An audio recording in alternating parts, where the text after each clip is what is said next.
দেশের অবস্থান মঞ্চ থেকে আপনাদের সকলকে স্বাগত জানাচ্ছি। আমাদের সাথীরা সব এদিক ওদিকে ছড়িয়ে আছে, অবস্থান চলছে। অনেকেই ভাবছেন হয়তো যে অবস্থান চালিয়ে কি লাভ হচ্ছে, তার থেকে মঞ্চটাকে উঠিয়ে দিয়ে কোনো যদি অফিস নেওয়া হয় তাতে কি অসুবিধা, এভাবে বসে থেকেই বা কি লাভ। আমরা বলি এখানে যদি 5 জন মানুষও বসে থাকেন তবুও কিন্তু আন্দোলনের যে চলমানতা সেটা বজায় থাকছে, অর্থাৎ সরকারের উপরেও একটা চাপ থাকছে। তারা জানেন যে হ্যাঁ, সংগ্রামী যৌথ মঞ্চ এখনো আন্দোলনে আছে এবং এই যে মানুষজন যারা এখানে আছেন আন্দোলনের ডাক দিলে পড়বে। আমরা লড়াইটা চালিয়ে যাচ্ছি। লড়াইটা চলছে পশ্চিমবঙ্গের শুধুমাত্র সরকারি কর্মচারীদের দিয়ে পাওয়াই নয়, তার থেকে বড় করে যদি বলতে হয় তাহলে সেটা হলো সামগ্রিকভাবে মানুষের যে শ্রম, সেই শ্রমের সঠিক মূল্য পাওয়ার লড়াই। সেটা কিরকম? এই রাজ্যে যে শুধুমাত্র সরকারি কর্মচারীরা পূর্ণ কাজ করে তার উপযুক্ত পারিশ্রমিক পান না, মানে নিয়মিতভাবে ডিএ পান না, শুধু সেটুকুর মধ্যে কিন্তু সীমাবদ্ধ নয়। যারা অস্থায়ীভাবে চাকরি করেন বিভিন্ন সরকারি ডিপার্টমেন্টে, সমকাজে অন্য রাজ্যে যারা নিযুক্ত আছেন তারা কম বেতন পান। আমাদের রাজ্যে কম বেতন পায়, অন্য রাজ্যে তার থেকে অনেক বেশি বেতন পায়।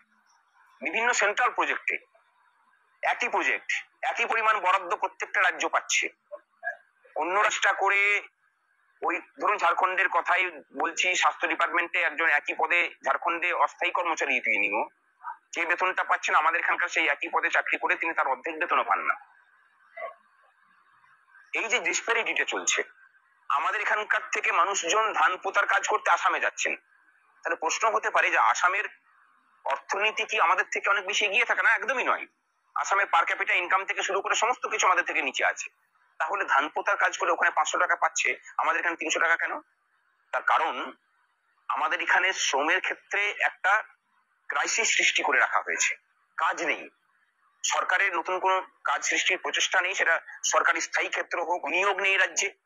এই যে একটা মৃত নগরী হচ্ছে শ্রমের ক্ষেত্রে, আমাদের লড়াইটা মূলত সেই জায়গাতে।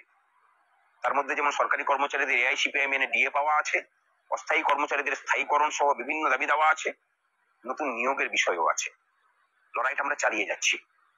লড়াইটা চলছে বলেই সরকারের মাথাতেও চিন্তাটা বেশি। সরকার চাইছে এখন যে করেই হোক এই আন্দোলনটাকে তুলতে হবে।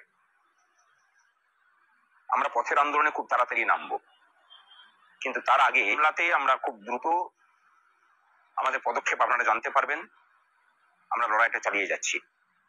আজকেও বসা হয়েছিল, বেশ কিছু স্ট্র্যাটেজিক্যাল ডিসিশন নেওয়া হয়েছে, সেগুলো মামলার স্বার্থে আমরা প্রকাশ করছি না, কিন্তু আমরা আমাদের কাজ শুরু করেছি পূর্ণদমে।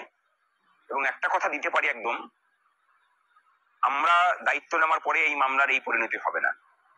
মামলাকে শুনিয়েই ছাড়বো এবং মামলার রায় কর্মচারীদের পক্ষেই আসবে, এটার অন্য কোনো পরিণতি হতে পারে না।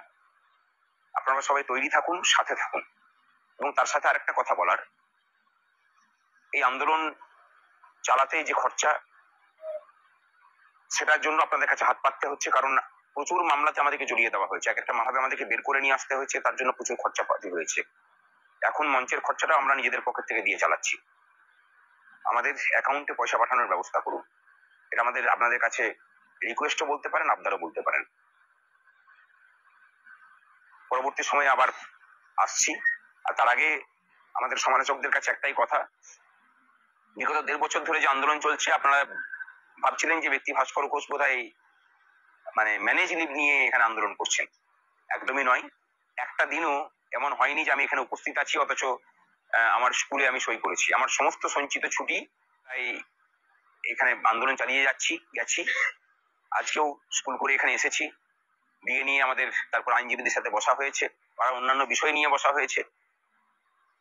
এখানে আলোচনা হয়েছে আন্দোলনের ভবিষ্যৎ পরিকল্পনা নিয়ে। তৈরি থাকুন, বড়সড় আন্দোলন নিয়ে আমরা আবার পথে নামছি। এবং সেই যে পথে নামা হবে, চাকরিজীবী থেকে চাকরি প্রার্থী সবাই এক জায়গাতে নিয়ে নামা হবে। আর এসএসসি মামলা, সেটা নিয়েও আমরা লড়াই করছি। সরকারের যে অবস্থান, যেটা মুখ্যমন্ত্রী বলেছেন যে সবার চাকরি থাক, আমরা সেটা চাই। আমরা কিন্তু সম্পূর্ণ তার ভিন্ন মতে বিশ্বাসী। আমরা চাই না দুর্নীতিগ্রস্তরা এই সিস্টেমের মধ্যে থাকুক, এটা আমাদের পরিষ্কার অবস্থান। কারণ সেটা যদি হয়, এটা নিয়ে দরকার হলে অন্যদিন আলোচনা হবে। আন্দোলনটা এখনো টিকে আছে। আপনাদের যোগদানের, শারীরিক যোগদানের প্রয়োজন। ভালো থাকুন। সংগ্রামী যৌথ মঞ্চ সমস্ত অন্যায়ের বিরুদ্ধে লড়াই চালিয়ে যাবে। নমস্কার।